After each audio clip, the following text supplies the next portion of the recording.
நம்ம தமிழ் மொழியோட பெரிய அடையாளமான திருவள்ளுவர் சிலைய கன்னியாகுமரியில எப்படி கட்டி எழுப்புனாங்கன்னு தெரிஞ்சா பயங்கர ஷாக்கிங்கா இருக்கும். வெறும் 2400 ஸ்கொயர் ஃபீட் மட்டுமே இருக்கிற பாறையில 7000 டன் எடையுள்ள சிலைய எந்தவித நவீன இயந்திரங்களும் இல்லாம எப்படி கட்டுனாங்க? திருவள்ளுவர் சிலையோட திருக்குறளை எப்படி கனெக்ட் பண்ணிருக்காங்க? திருக்குறள்ல அறத்துப்பால், பொருட்பால், இன்பத்துப்பால் அப்படின்னு 3 பால்கள் இருக்கு. இதுல அறத்துப்பால்ல 38 அதிகாரங்கள் இருக்கிறதுனால சிலையோட அடிவாரம், அதாவது சிலையோட பீடத்தை 38 அடியில அமைச்சிருக்காங்க. பொருட்பால் 70 அதிகாரங்கள் பிளஸ் இன்பத்துப்பால் 25 அதிகாரங்கள் சேர்ந்தது சிலையோட மொத்த உயரம் 95 அடி. பீடத்தையும் சேர்த்து சிலையோட மொத்த உயரம் 133 அடி. அது திருக்குறளோட மொத்த 133 அதிகாரங்களை குறிக்குது. செமல்ல இவ்வளவு சிறப்பு வாய்ந்த திருவள்ளுவர் சிலை அமைக்கணும்னு, அதுவும் கன்னியாகுமரியில கடல்ல அமைக்கணும்னு கலைஞர் முடிவெடுத்தாரு. அப்போ அந்த டைம்ல புகழ்பெற்ற சிற்பியான கணபதி ஸ்தபதி அவர்களை வச்சு திருவள்ளுவர் சிலையை கட்ட பிளான் பண்றாரு. இந்த சிலையோட ஸ்ட்ரக்சரை அப்போ கம்ப்யூட்டர்ஸ் பெருசா இல்லாததுனால கணபதி ஸ்தபதி கையிலேயே வரைஞ்சு சிறப்பா பிளான் பண்ணிருக்காரு. இவ்வளவு பெரிய அதிக இடையுள்ள சிலைய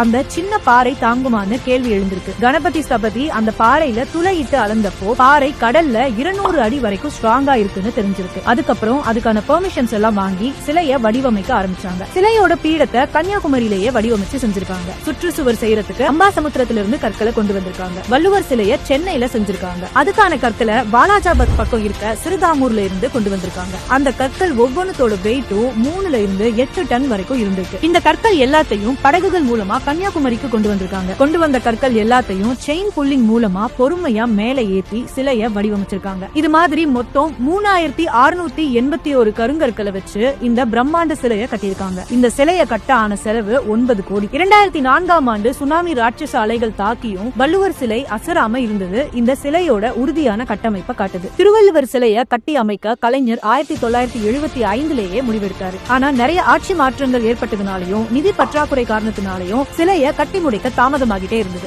1996ல கலைஞர் திரும்பவும் ஆட்சிக்கு வந்த பிறகு எந்த தடையும் இல்லாம 133 அடி பிரம்மாண்டமான சிலைய கட்டி முடிச்சு ஜனவரி 1, 2000ஆம் ஆண்டு திறந்து வச்சாரு. திருவள்ளுவர் சிலைய திறந்து 25 ஆண்டுகள் ஆனதுனால வெள்ளி விழா கொண்டாட்டத்துக்காக திருவள்ளுவர் சிலைக்கு ஸ்டாச்சு ஆஃப் விஸ்டம்னு பேர் வச்சிருக்காங்க.